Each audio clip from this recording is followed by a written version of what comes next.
So let's talk about the most powerful ninja of every Naruto clan. Now bear in mind, I'm only using clans that we know at least one member from, and that we can discern their abilities. And also, I'm considering the strongest member from that clan at the peak of his or her strength. Starting off with a clan that we don't even know if it's actually a clan, but if I don't mention here, people get mad. The Namikaze Clan, which I kind of think is more of a family, but anyway, obviously the strongest member of this clan/family is Minato. No questions here, we don't even have to explain too much. Minato is one of the strongest ninjas in history, and his family/clan is pretty unknown, so of course he's gonna be the most powerful there. We don't know anything about his parents, so it's definitely easy to assume that he is the only prodigy in his clan/family anyway. And continuing with another clan that we don't even know if it's a clan or a family, the Haruno Clan. Now granted, Sakura does have a different symbol on her clothes, indicating that her family is at least of some importance, so maybe the Harunos are actually a clan. And obviously Sakura is the strongest member of said clan. She seems to be the only actual ninja in the clan. I know there are some filler episodes and movies that show her parents, and her dad is depicted to be one of those eternal Ganons, but whatever, obviously Sakura is the strongest one there. And now let's move on to actual clans. Clans we know are clans. They are referred to as clans and not just as a last name. Starting off with the Inuzuka Clan, the Dog Clan to be more precise. We don't know a whole lot of members from that clan. Of course we know Kiba and his mom and his sister, but that's pretty much it. Maybe the dogs are members of the clan as well, I don't know, but still, it's kind of implied that the dog Kiba's mom walks with is Kiba's dad, which is really strange, but never mind. I think it's pretty safe to say that by the end of the war arc, Kiba is the strongest member of his clan. He managed to use himself, Akamaru, and a shadow clone to create that three-headed large hound that contended against several different mini ten-tails, essentially, in the battlefield. Pretty impressive feat for a guy that uses his dog to fight. I mean, Kiba was kind of forgotten in the series, but I will still give this win to him. Next, the Aburame Clan. A clan that's very much overlooked and that I really like. Most people don't because they find it disgusting, but Shino's just an amazing character, and every time I have the chance to talk my boy Shino up, I will do so. So Shino is definitely the strongest member of the Aburame Clan. His insects are very versatile. They can also create those massive insects that devour chakra and that destroy the Ten Tails miniatures as well. One could argue Torune would be more powerful than Shino because of his nano insects, which is definitely a powerful ability, but I think that by the war arc, Shino would have surpassed him. There's even a filler episode depicting Shino versus Torune, which Shino beats him. So that goes to Shino. Next we have the Yuki Clan. And you may say, what clan is that? I don't know. It's Haku's clan, the clan of the ice-style Kage Genkai. They were hunted down and almost extinguished in the Mist Village because of their Kage Genkai. Why? I don't know. It seems rather wasteful to me, just,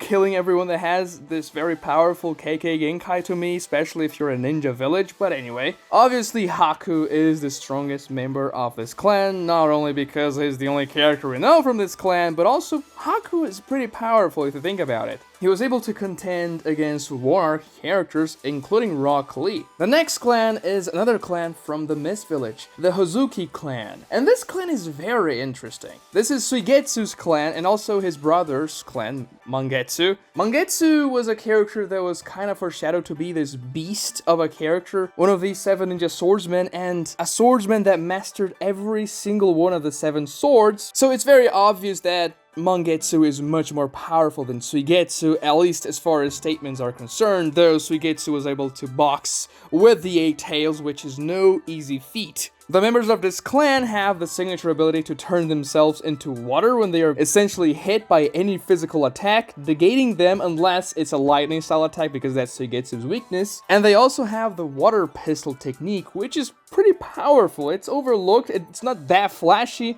but it is strong. But the crown of the strongest Huzuki clan member doesn't go to any of those 2 brothers, no. It goes to Gengetsu Hozuki, the second Mizukage, a very powerful shinobi, a master of genjutsu. He had that clan summon that was just this area genjutsu that affected the entire 4th Ninja Battalion. He had water style, the signature abilities of the Huzuki Clan, with a pistol and the turning his body into water technique. He had that oil style that made Gara-san almost useless, and he also had the Joki Boy, an infinite explosive ability that can essentially take care of entire armies and required 2 Kages to fight against it, Gara and Onoki, and he almost killed Onoki if it wasn't for Gara. And of course, while he was fighting Gara and Onoki, he was also fighting against the entire battalion at the same time. This guy is absolutely no joke.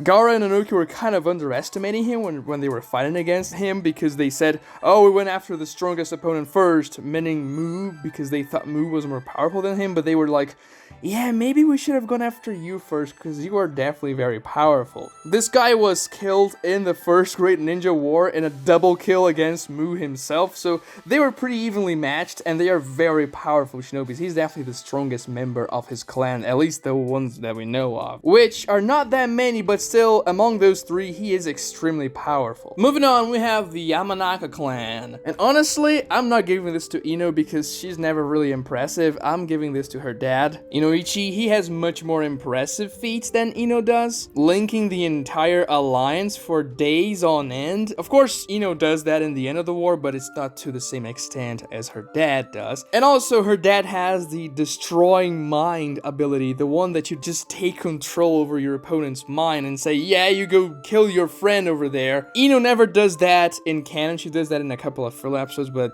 the way Inoichi does that in the Chunin exams is pretty cool, so I'm giving that to Inoichi here just because. I mean, Ino, she is not very powerful. Did you see what she did in the fight against Kakuzu, for example? Nothing. And Inoichi was also a very powerful interrogator. He was going through the layers of defense Pain put on that guy they captured from the Rain Village, and that's no easy feat for sure. Next, we have the Akimichi Clan. And I'm giving this to Choji. Choji seemed to be very relative to Choza in the war arc when they were fighting against the Geromazo. They seem to be, pretty much the same person fighting against the statue. Choji has access to the pills where he can just increase his strength by a lot, and in the war arc, he doesn't even have to use them anymore because he just has that strength built up inside of him, I guess. And then I think it's safe to assume that by the end of the war, Choji was more powerful than his dad. Not because we saw a lot from Choji, but the way he fought against the Geromazo, he seemed a little more impressive than Choza if I had to put one above the other anyway. And he also fought against Asuma during the war, which is no easy feat. Asuma was pretty strong, and Choza, well, he didn't fight against any notable opponents. It's implied that he fought against Dan, but we never see anything. They're just talking whenever they're stalemated during the war, when Dan is stuck in one of those prisons, but still, we don't see the fight playing out at all. But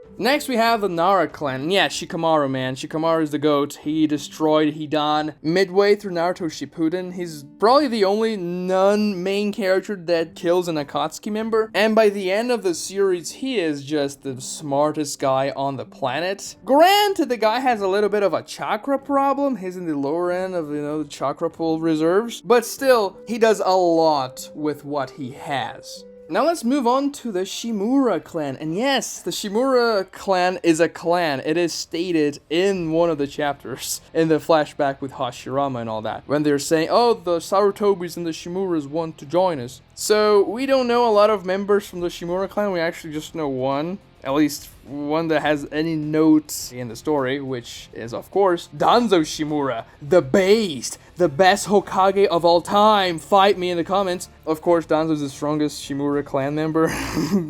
He's very powerful, man. He was definitely the strongest out of the 5 Kage during the summit. He was the toughest fight Sasuke had to face there, and he was filled with hacks to the brim, which of course was his most powerful state, and we are considering the most powerful states of every character here. So Danzo takes the cake, and I always like to give Danzo praise. Next, let's talk about a clan we're not that sure it's a clan or not, but the Hatake Clan, Kakashi's clan of course, and we know two main members of this clan, Kakashi and his dad, the White Fang, Sakumo Hatake. Sakumo is said to be stronger than the Sanin, which is no joke to be fair, but the Sanin are definitely not the strongest that I've talked about in this video anyway, so I have to give this to Kakashi. I mean, the levels he reached in the war arc, and then when he gets the dual Mangekyo Sharingan, there's absolutely no competition here. Kakashi is one of the strongest ninjas in the verse with a dual MS. It's just how it goes. That guy is absolutely overpowered. Was it a little bit silly the way he got the double MS? Yes. Was he a little bit too much, you know, in the OP side of things? Yes. But still, we're ranking in power levels here, so Kakashi is definitely the strongest out of him and his dad. Next we have the Kage Clan, not to confuse with Otsutsuki Kage, we're talking about the Kage Clan, Kimimaru's clan, the bone guys. These guys were barbarians, they liked to raid places, they were not very liked in the Mist Village, they were from the Water Nation. It's the land of water, this is not Avatar. Anyway, we only know one notable member from this clan, Kimimaru of course, and he just happens to be the most powerful as well. It is stated by everyone, including Orochimaru, that he inherited the Kage Kekkei Genkai more than anybody else. He was going to kill Gaara and Rock Lee if he didn't have ninja disease, and he was fighting so nerfed in that battle. He was only walking through sheer willpower. His body was barely alive anymore, and he was still fighting against Gaara and Rock Lee. This guy was insane. If you remember, in the war arc, when he returns, he is fighting against KCM Naruto. KCM Naruto, this is pretty insane. Granted, he was a shadow clone, but we saw a Sage Mode shadow clone taking care of the third Raikage, and Naruto does not manage to destroy Kimimaru in the Edo Tensei form. He is dispelled by Itachi. He wasn't sealed beforehand, so he kept up with a KCM clone for a long time. And of course, he had some help from Chiyo and other Edo Tenseis as well, but Naruto also had help from like a ton of samurai, so maybe it balances out, but this is a really powerful feat for Kimimaru. Obviously, he is the strongest member of the Kage Clan, there's absolutely no questions about it. And now let's move on to well, I'm not so sure it's a clan, but I included it here. I'm calling it the Kage Clan, or the Sand Clan? I don't know. Gaara says his name is Gaara from the desert. Sabaku no Gaara. That's the Japanese translation, essentially. Is that a clan? Maybe, because it's implied that the Kazekages, they all control sand, and that's kind of a trend in the Sand Village. I don't know. I'm essentially just ranking the Kazekages here. That's pretty much what I'm doing. The third Kazekage is said to be the most powerful Kazekage in the beginning of Naruto Shippuden, which I don't doubt. Of course that the third Kazekage puppet Sasori was using was not the full power of the third Kazekage, because I would imagine that the puppet wouldn't retain 100% of the Kazekage's power. If even a perfect reincarnation like the Edo Tensei wouldn't retain 100% of the power of that thing, I really doubt a puppet would do so. So the third Kazekage puppet does not represent the full power of the third Kazekage. He was supposed to be much more powerful than that. And in the beginning of Naruto Shippuden, I would agree, this guy would have been the strongest in the Kazekage clan, but by the end of it, it's Gaara. There is absolutely no questions about it. Gaara was fighting against Madara Uchiha, not only once with a 5 Kage, but he fought against Madara again, joining the Tail Beasts, and then he was fighting against Madara again when Madara became the Jinchuriki of the 10 Tails, and he was trying to get Naruto into safety so that Obito could pass the 9 Tails onto Naruto so that he wouldn't die. So Gaara fought against Madara 3 times, including Jubidara. So yeah, Gaara is obviously the strongest ninja ever to step foot on the Sand Village. Well, not technically, not because Naruto was in the Sand Village once, but he wasn't as powerful as he would be in the future when he was in the Sand Village, so technically this statement was still right. Moving on, we have the Sarutobi Clan, a clan that has some very powerful ninjas, of course. Asuma is said to be one of the strongest jonins in the Leaf Village. We have Konohamaru, which becomes powerful in Boruto, I guess, even though he never does anything in the manga.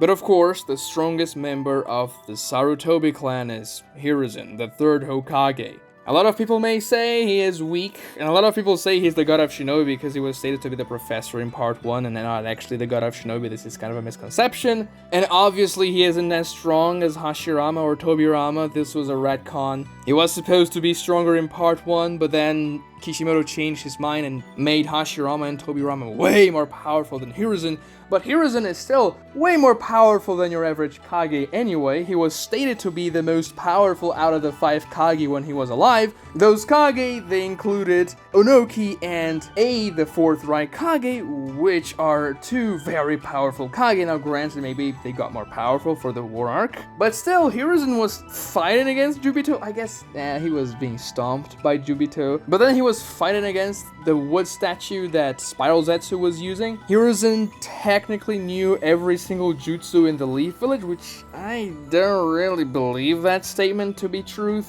Would he know every single KK Genkai? To be honest, probably not. He wouldn't be able to use like the Nara Clan abilities or the Akimichi Clan abilities, for instance. And he probably wasn't nearly as proficient with a Flying Thunder God as Minato was. He probably had that more nerfed version where he would need more people to use the Flying Thunder God with him, just like the guards of the Hokage had to. But still, this guy was a beast, especially when he was younger. He was stated to be much more powerful than he was when he fought against Orochimaru. Now, how much more powerful? We can never be certain unless they release a story about him one day, and hopefully not a light novel because those tend to be just power fantasies for the titular character. But for the purposes of this video, it's very safe to put Hiruzen Sarutobi as the strongest member of the Sarutobi Clan ever. Now let's move on to the Hyuga Clan. Oh, this one is interesting. Hinata is, well, said to have evolved a lot after the war arc, but granted we don't really see her doing all that much. Hiyashi is definitely powerful. He's a Jonin in the Leaf Village, but still, the guy,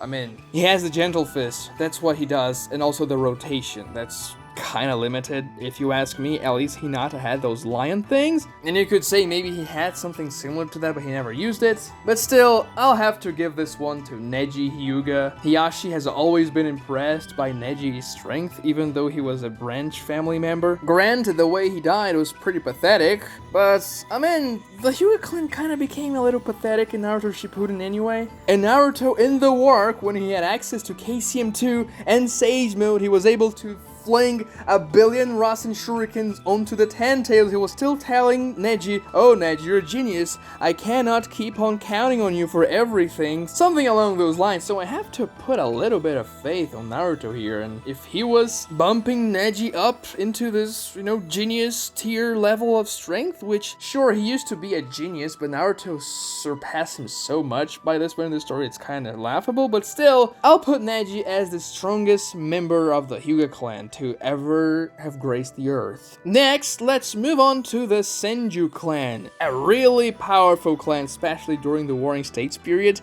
and a clan that kind of disappeared. We don't really see any other Senju Clan members in the present day. I mean, I guess Tsunade is there, but that's only her.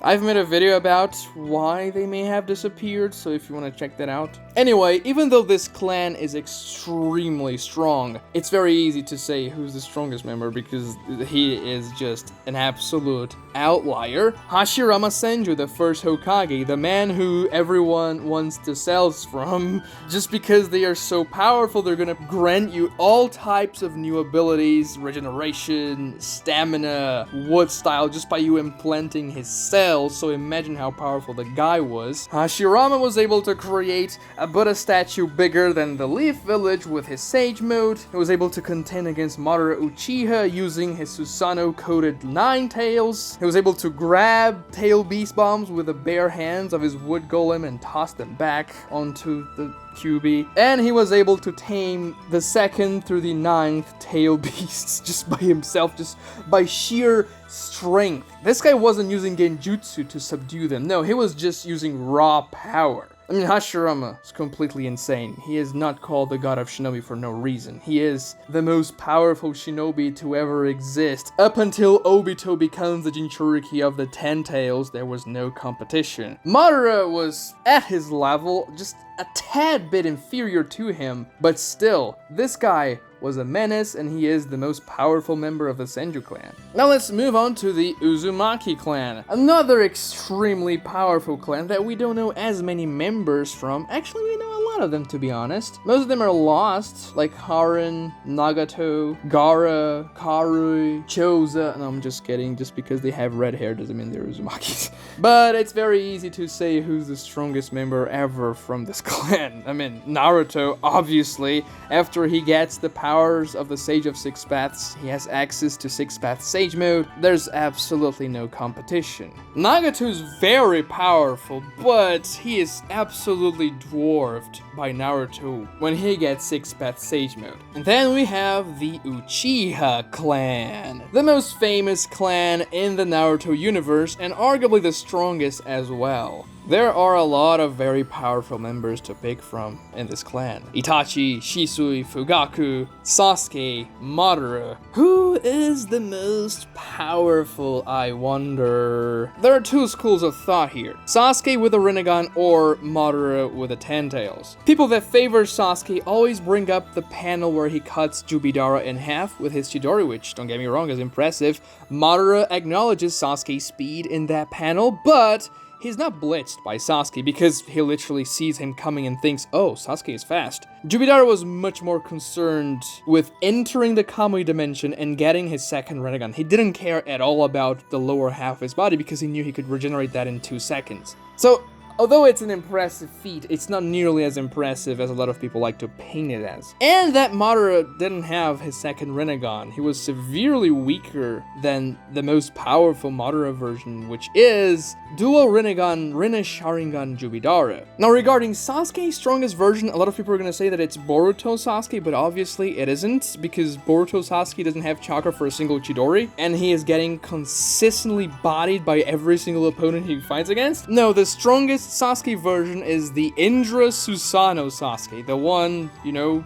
that fought against Naruto. He drained the chakra from all 9-tailed beasts, and the chakra coalesced into the Susanoo, making it really powerful. That's the most powerful Sasuke version that ever existed. Is it stronger than Rinne Sharingan Jubidara? No, absolutely not. Not by a long shot. Rinnegan Sasuke could not beat single Rinnegan Jubidara. A lot of people like to say that Sasuke or Naruto would be able to beat that Madara when they were fighting against him by themselves, which is not true. Sure, they landed a couple of attacks, but Madara shrugged them off very easily. And they were fighting as a team. Madara was fighting alone, so in a one-on-one they would have no chance whatsoever. But when you put into the equation the feats of Jubidara against the feats of Rinnegan Sasuke, they do not compare. Just look at the size comparison between Jubidara's Chibaku Tenseis, when he used like over 20 Chibaku Tenseis on the sky just before he launched the perfect Tsukiyomi. Every single one of those Chibaku Tenseis were larger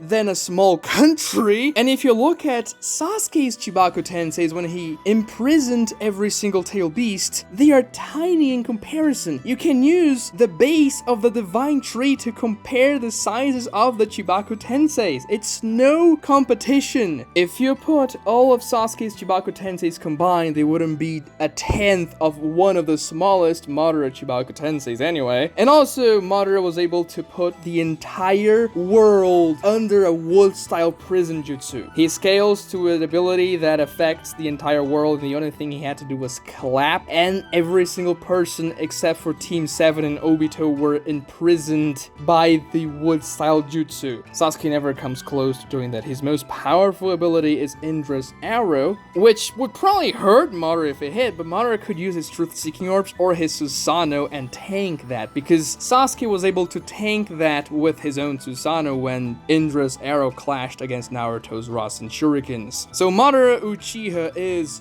by far the strongest member of the Uchiha clan, and also the strongest ninja that has ever lived and that will ever live as well. Nobody will ever surpass dual Rinnegan Rinne Sharingan Jubidara. Jubidara versus Ishiki video question mark? Subscribe to this channel if you've enjoyed this video, like this video as well to help me out with the YouTube algorithm, and watch this other video right here for more entertaining Naruto content. Thank you so much for watching.